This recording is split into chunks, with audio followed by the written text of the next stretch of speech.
Morning chillings, Phil back with the professional painter and decorator, back with a wallpapering video, feature wallpapering video, that's what we'll call it. We've been doing a lot of product testing over these last 6 to 8 months. The channel's got a varied array of video, shall we say. Not all the time that I'm doing wallpapering, but when I do, it's nice stuff. So today I'm going to talk about a bit of a specialist paper that I'm putting on today. It's a mural wallpaper. We're in a white room. I'm blending in, look. Blending in, look. It's amazing. What good white this is. It's brilliant white, I don't know. But what we've done, we've got a wall here. Now, the customers had some specialist wallpaper cut to size, measured up for the feature wall that she wants, which is great. It's a non-woven, so it's quite straightforward as in hanging the paper, but the trickiness comes to pattern placement, getting the paper on, making sure it's right, because we're not looking at £9.99 a roll wallpaper. This is proper expensive stuff. Now you're going to say, Phil, what wallpaper is it? Well, if I could read, I'd probably been a pharmacist or something like that. It's a Christian Lacroix. Do you pronounce that? Lacroix? I'm not sure. It's one of these wallpapers. And that, if you can see that, is what the pattern stroke mural will be. Now, let's just talk it through on here. These are actually been printed and cut to 3 metre lengths. And each width is 70 centimetres, that's 700 millimetres, so a bit under a metre. And there's 700, and there's 5 panels that will go across this wall here.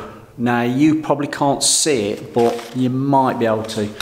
I've got my laser there. You can see my laser just up down that line there. Now what we've done, because it's not going to go all the way across this wall, we put some moulding strips, top to bottom, ceiling, coving to top edge of the skirting. They're measuring up 2.9. So we've got a 3 metre drop with 2.9's worth of gap. So we're going to have roughly about 100 mil, 4 inches, which is nice, 2 inches top and bottom. But what we don't want to be doing is losing too much of this bottom patterning. So what I'll be doing is getting my first length on and adjusting it accordingly, that we have sky at the top, which is fine, but we don't lose too much at the bottom. Now on the width, that is tight.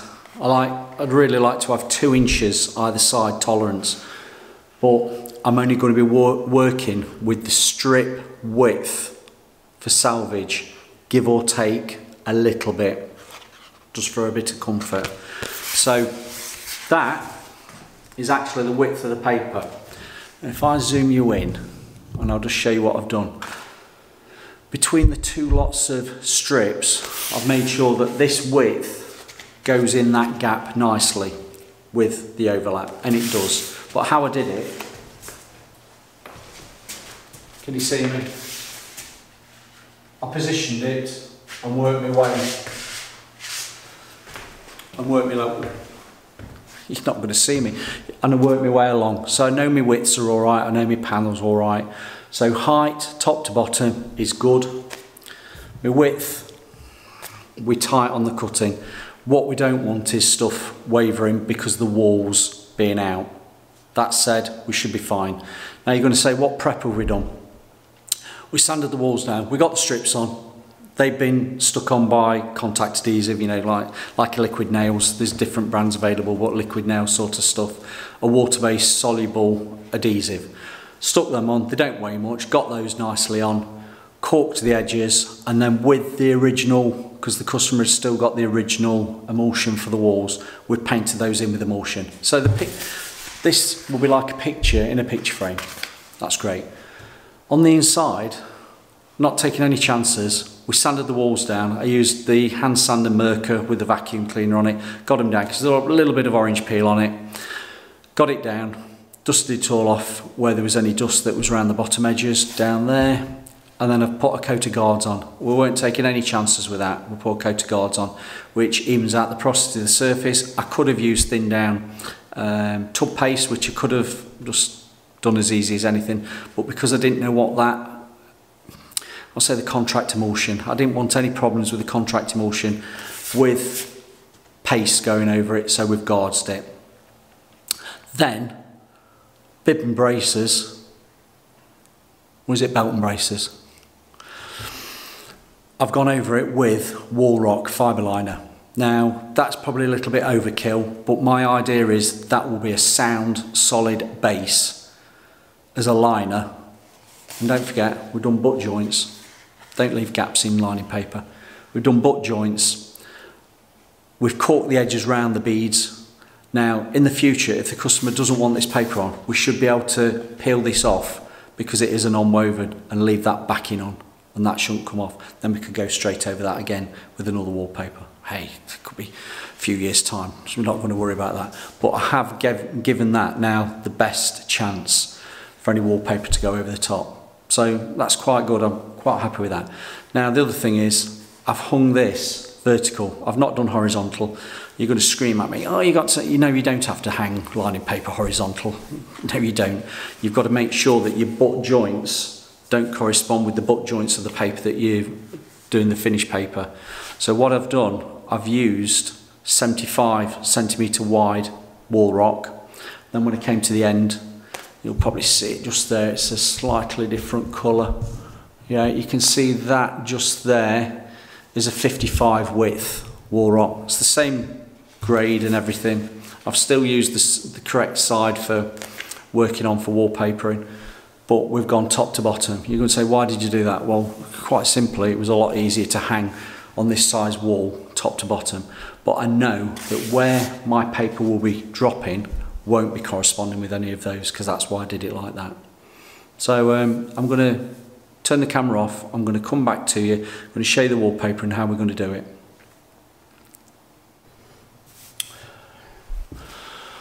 Oh, come down. This is the paper. This is a 3 metre drop paper, and it's on one roll. So each panel is labelled or numbered. At the top, it'll say panel 1, and as you come through the roll, it goes panel 2, panel 3, panel 4, panel 5. Now, what's going to be interesting with this is I naturally like to hang right to left. Now, the way this has come off the roll is this is the first panel, which is the left hand side. So what I'm going to do, I won't show you how I'm going to cut it, but what I'm going to do is there, I'll do it like that, is cut off each length and then reverse them round. So I'll be hanging length 5, 4, 3, 2, 1. Does that make sense? Because that will make it easier for me to hang right to left. And you're going to say, why are you doing that? The main reason for that is because the way this pattern is, I want to gauge it that I am actually monitoring what I'm cutting off. Now, the first length, being panel number 5, will be the length that I want to keep a nice print on the edge. Does that make sense? Print on the edge. Whereas if it had started from the left hand side and worked right, there's a chance that I'll be cutting more off the right hand side of the first stroke last panel than I want. And it's actually that first panel, i.e. the last panel number 5, that I want to try and keep that pattern on the right hand side. It'll all be self-explanatory when I show you how to do it. But for now, I'm just going to get my shears, and then we're going to start cutting a length to show you how I'm going to do it. Right, back with you, got some shears. Now, you probably won't see it. There's panel number 1, which will actually be my last panel. Right, so panel number 1. As you come to panel number 2, there's a gap in the print, just there, and a dot, dot, dot, dot, dot line for cutting. Now I'm just going to cut above that, where it says panel 2, so I know that that is the next panel. So I'll just show you how I'm going to do that.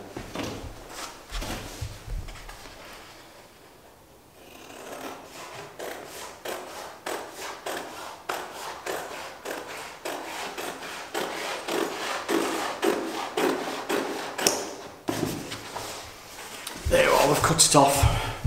I'm going to show you that there. That says panel 2. I'm going to take that up to the top, roll it back down and do the same. So I'm not going to bore you through that. I'm going to do it, and then when I've done it, I'll come back on camera. Now what I've done when I left you, I've cut those 5 lengths off that roll. So as it came off the roll, it was panel 1. I've done panel 1, 2, 3, 4 and 5. And now on the top, I have now got panel 5, which is the one that I'll be starting with. Now I want to explain to you, I don't know whether I can drop you down. Can I drop you down? Yeah. I'll take you off camera. I can probably hold it.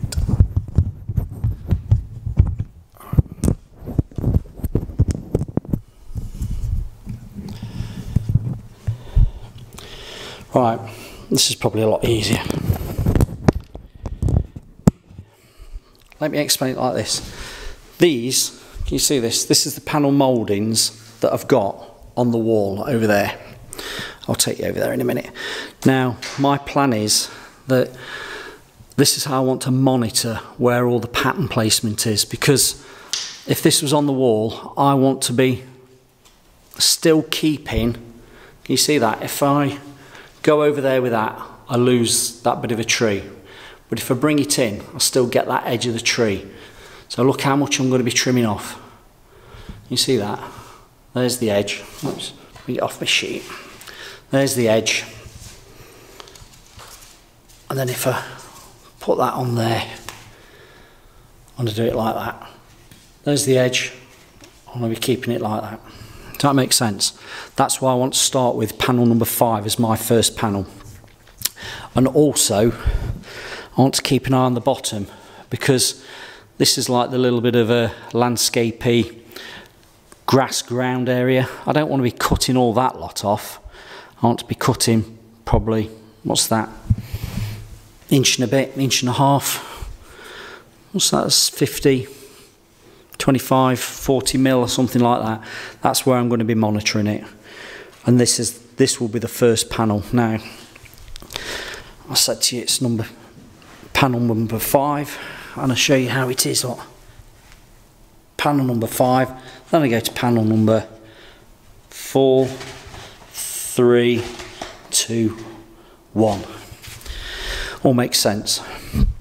Right, let's just show you what's on the wall. Right, what's on the wall is my laser liner. I'm all geared up for hanging my first length. I just made a little bit of a mark as a guide there, 3 places, middle. I did 1 at the bottom. I've done 1 at the top. Now, if I put my shade, can you see? I can still see the line all the way up. These are the panel beads. You see where they are. So my actual, let's try it. When I've measured it up with this, this is the pattern. Can you see it all there? Can you see where the edge will go? If my edge went against that, I'm not sure whether the edge of the wood would be true enough and plumb enough. But if I bring that into about there, I've got a little bit to cut off. I could go to there, or I could go to there. But by the time I get to the other side, because I've marked it up all the way across, I'm going to be cutting probably about that much off the end, which I don't mind because the pattern can take it on that side, on the right hand side. Right, so that's enough about the wall. The wall's been prepped.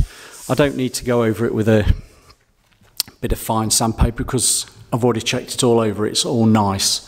But that wall rock is beautiful, and if you can just see, I don't know whether you can focus in on that.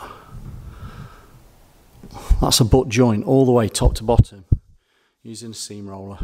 Right, next thing, because we're going to be on this in a minute, we're using Beeline paste. Now, the supply says you're alright with Beeline paste. I've used yellow top.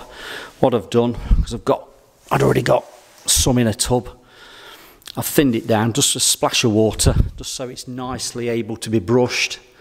You see that? It'll be brushed nicely. I'll put some in a roller because Beeline don't do the tubs that you can use a roller in it. Just put some in a roller tray and that's good to go. Now, according to taste, as I say, thin it down to what you need. Some heavyweight papers won't want so much water and you can use it virtually neat, but that's, read the instructions on the back. But that's good to go. Now, the other thing that the instructions say, always read the instructions.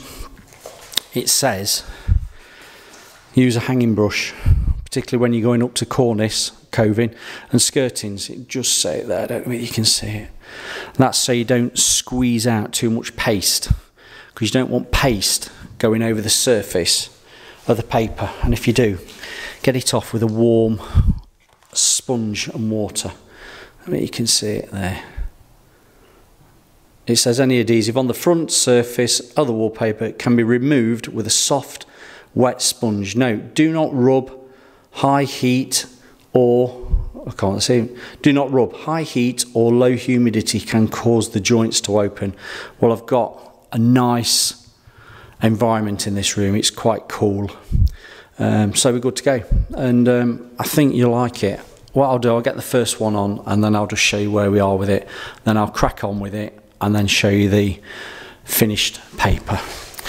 But what I will mention to you is I've got a really tricky plug socket. I can't take it off the wall because it's all been sealed in with cork, which that's fair enough. But what I'm going to try and do is cut it really neat to it, and then the off-cut of paper, I'll probably try and stick it to the face, but I'll see.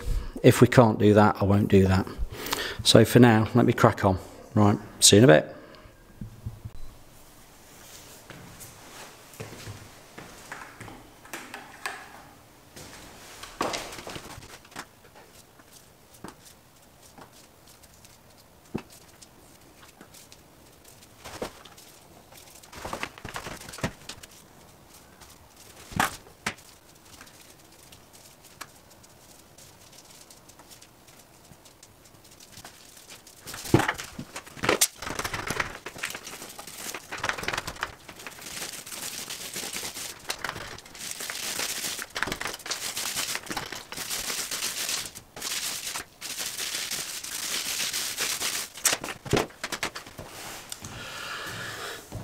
Now with this sort of paper, you can roll your paste out. You don't need loads of paste on the surface to get the paper to actually stick and adhere to it. So make sure you paste a nice consistency. Like I said, I've thinned it down slightly. I can brush it, I can roll it nicely, but you don't need it overly thick, because if it's overly thick, one, it'll show up underneath your paper. It'll take longer to dry. The environment I'm in is quite cool. It's not going to dry off on me too quickly. I've made sure I've rolled it top to bottom, not putting too much pressure on to try and roll it out too much, but to get it evenly coating up that surface. So now the tricky work begins, getting it on.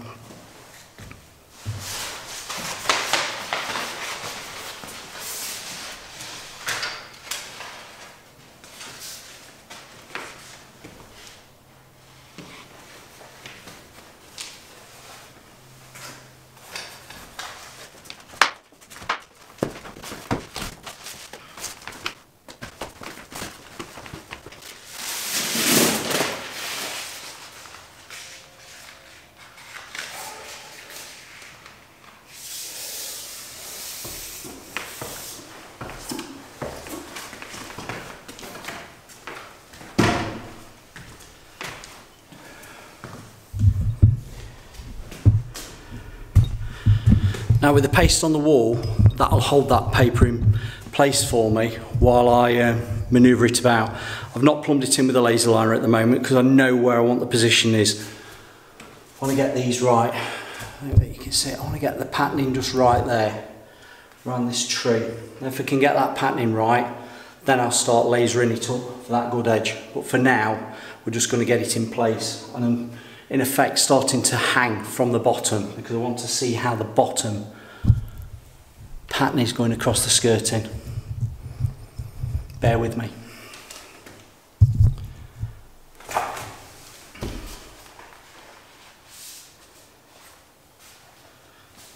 What I'm doing, I'm feeling the edge where I want it to be. I think the edges, you Can't see it, the edge is just there, it's keeping that tree piece in. Now I'm going to gauge it top to bottom.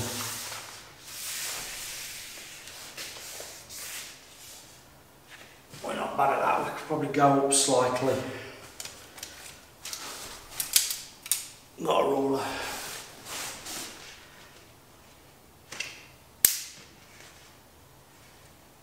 We can go up slightly. And this is where the tricky one will be on this first one. Let's try it there. And pull it down.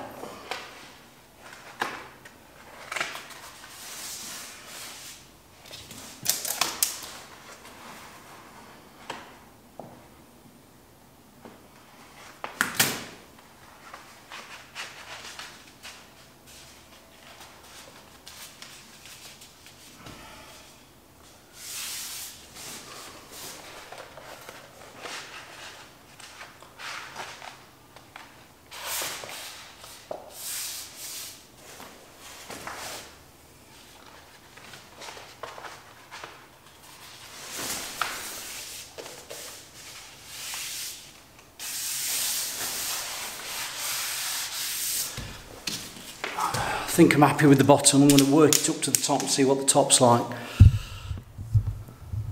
Plenty of sky there to lose.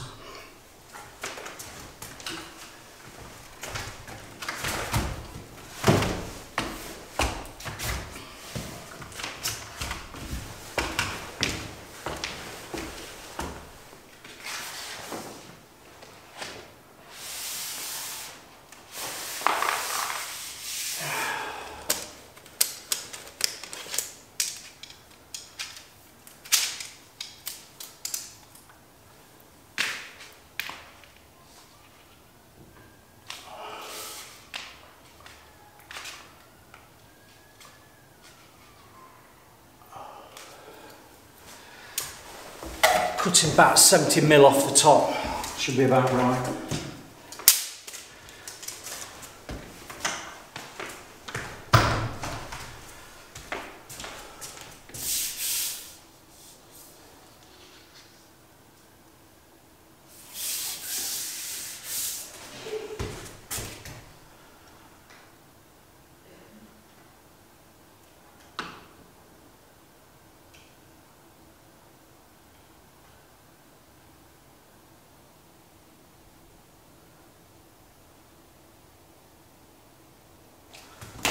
Virtually got that plumb.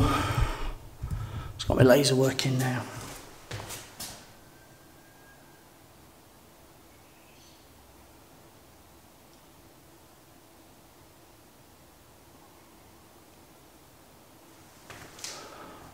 Not bad at that.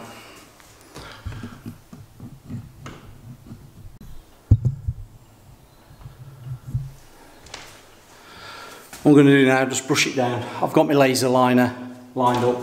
What's interesting is I'm on the laser liner at the top and I'm on at the bottom, but you know, in the middle it just wavers out slightly, and that's what you'll find.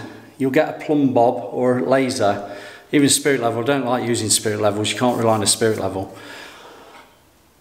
and because the wall's slightly out, it throws the paper out. But I'm on all right at the top and I'm on all right at the bottom, so we're going to let it go at that. And it's quite hard wearing paper, so a brush is lovely. The only time I'm going to be using my spatula is literally just to get it into the corner and just get it down to do my cuts.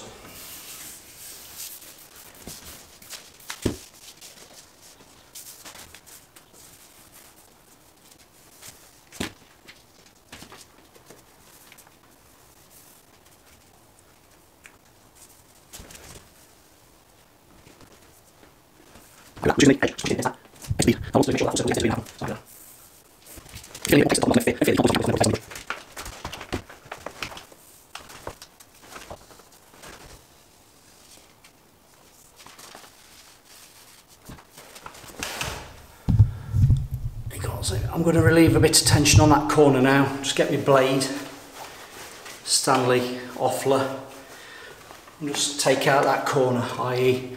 cut the corner so both sides fall into place on the right angle. I'm quite happy how that's pushed into the edge.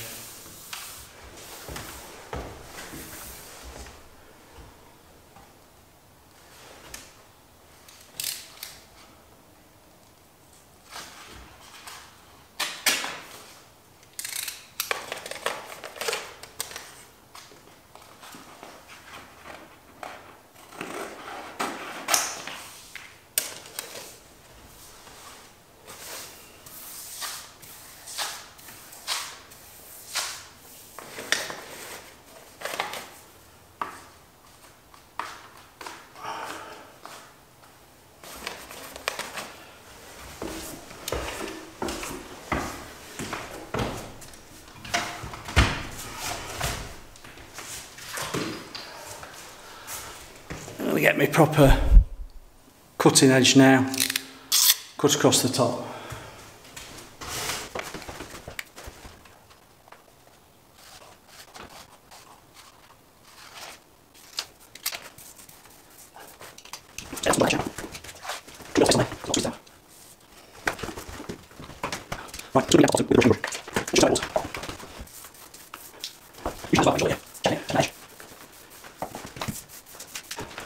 I'm happy with that. Now I'm going to be really careful and cut the salvage edge off there, top to bottom. Make sure you got your snap off blade sharp. Don't use one that's done multiple cuts. Take great care of this. If you've got your plastic squeegee, make sure it's in all the way before you start getting the metal cutter on it.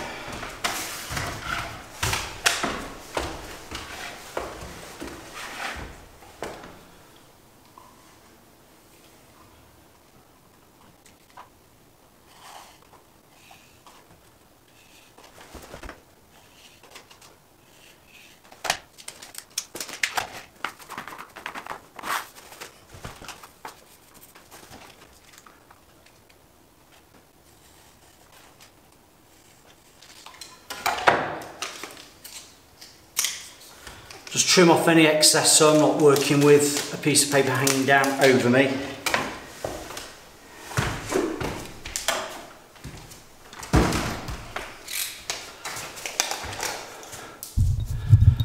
Ideally, if you're doing this for the first time and not done it before, you want to be cutting top to bottom in one, not stopping, because what you don't want to do is stop and then you get a tab on it. You used to call them shark's fins because you've not done a straight cut, but because I'm an expert, I don't get that.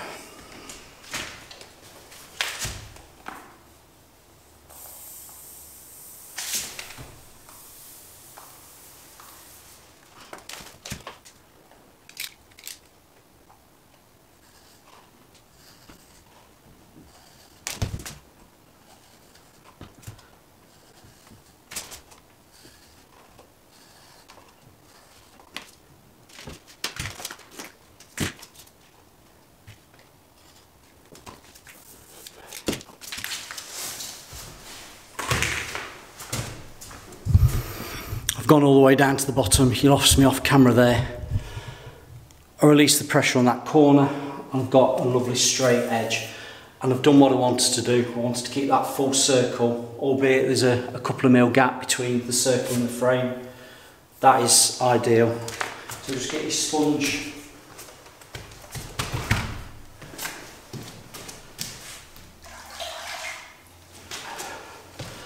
Wring it out.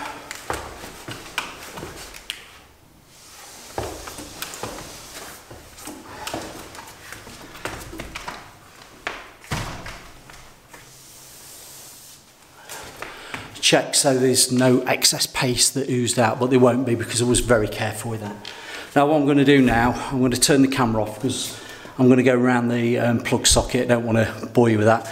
If you want to see how you go around a plug socket normally, one over the shoulder. So once I've done that, I'll come back and show you what I've done.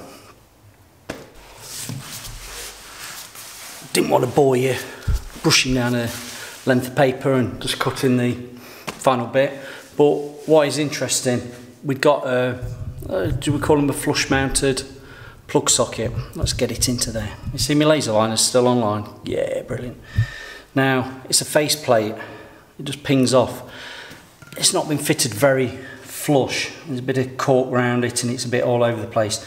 Now we did consider taking them out and putting new ones in, but what I didn't want to be doing, particularly with the time scale I've got, is breaking away stuff and having to refill it.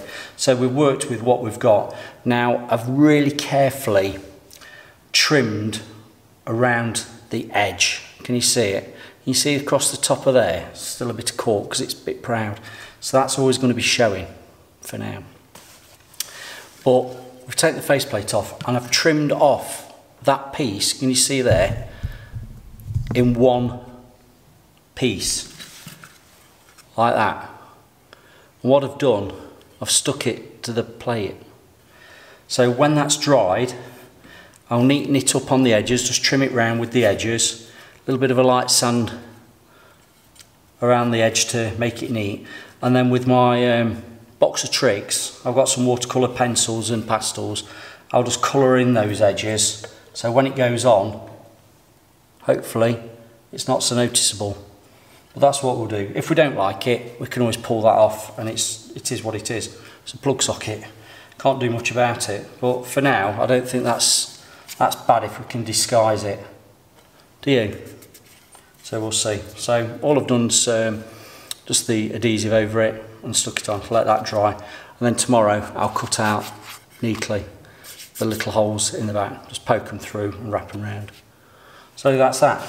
Right, I'll set my camera back up and I'll show you where we are with it, then I'll crack on, then we'll see at the end. So not to bore you, I'll only tell you what I'm doing now. That first one's on. I've not seam rolled the edge, I've just gone down with the brush, you've seen it. There shouldn't be any paste on there. I've checked it over with the hand. Make sure your hands are clean. Can't feel any air bubbles in that. It's all nicely on. So my next length, which will be panel number 4, or to me, panel number 2, I'm going to hang it there, butt joint it, and work my way along. So the next time you're going to see me is at the end when we've finished, and I'll tell you what this paper is actually like to hang. So far, so good. Hanging it with a hanging brush is ideal because you're not putting too much pressure onto any one given surface on that paper and damaging it. Now, it's a flat matte finish. What you don't want to be doing with the squeegee is making tram lines or anything, whatever you want to call it, and marking that face with a nice soft bristle hanging brush, which mine's the Purdy. Not got any of that, and that's unlovely. You saw how much took off, fraction. But I'm happy because that tree there, I've managed to keep a bit of a gap between it. So all good, I'm happy. You don't want to know how much this paper is. I don't want to know how much this paper is. But when you see me at the end, you'll go, it's all worth it. See you in a bit. Before I finish, top tip Tuesday. When you're hanging these sorts of lengths, 9 times out of 10 your wall's going to be out.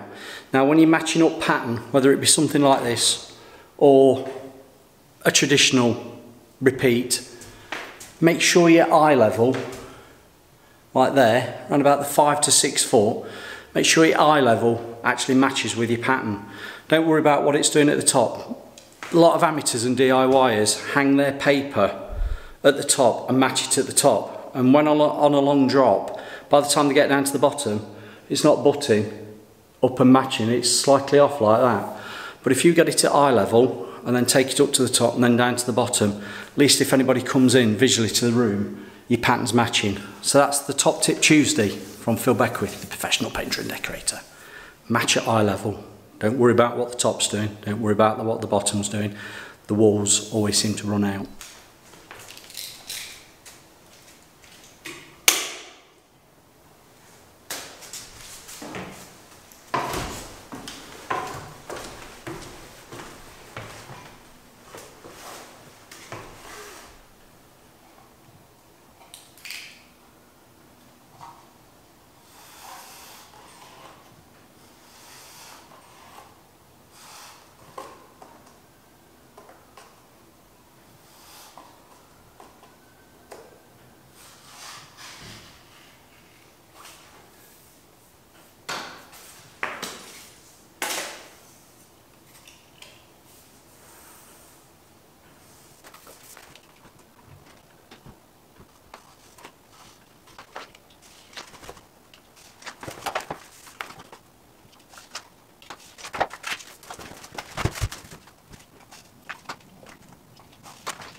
There we have it, everybody.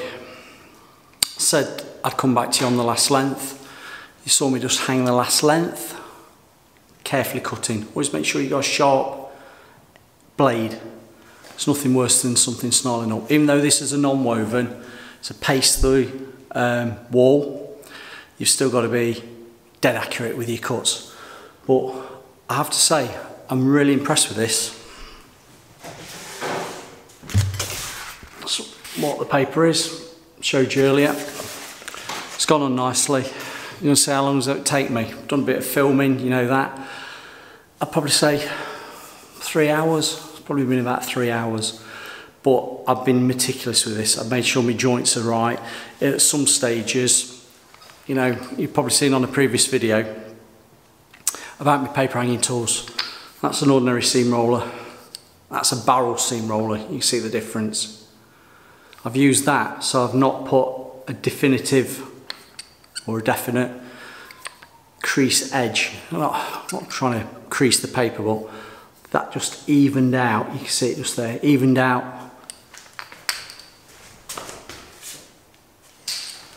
The pressure when doing a seam, one of the butt joints.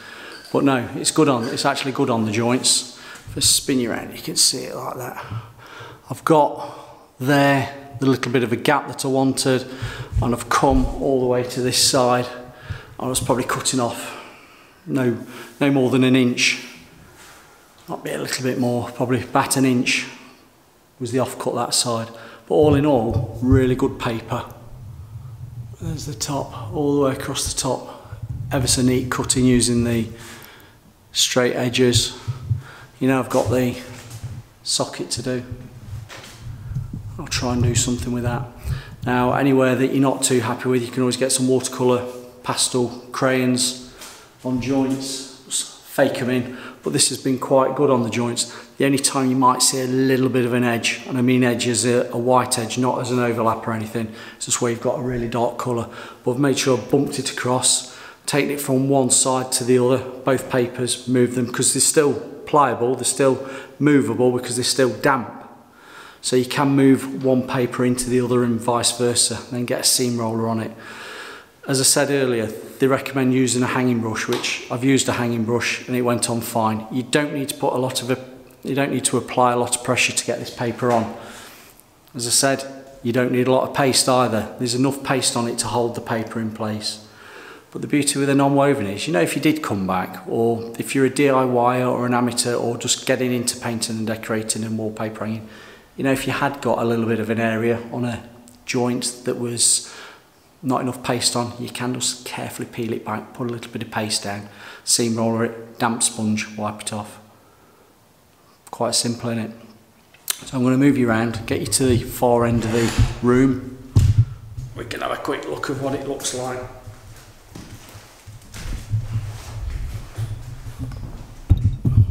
There you go. Superb.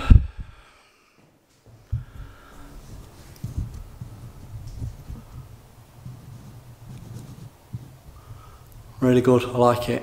And as I say, I don't want to know how much it is. I know it's expensive. You don't have to Google it. But these are custom made wallpapers for the sizes that you want. And I would actually say on this camera, it's not doing it justice for what I'm actually seeing standing here. Now the reason the customer's gone for this is because if they wanted a canvas stroke painting as big as that, it'd be 3-4 times the price of what this wallpaper's been, and this wasn't cheap. So I'm not going to say over and out, because I don't say that anymore. I'm going to say thanks for listening, give us some comments.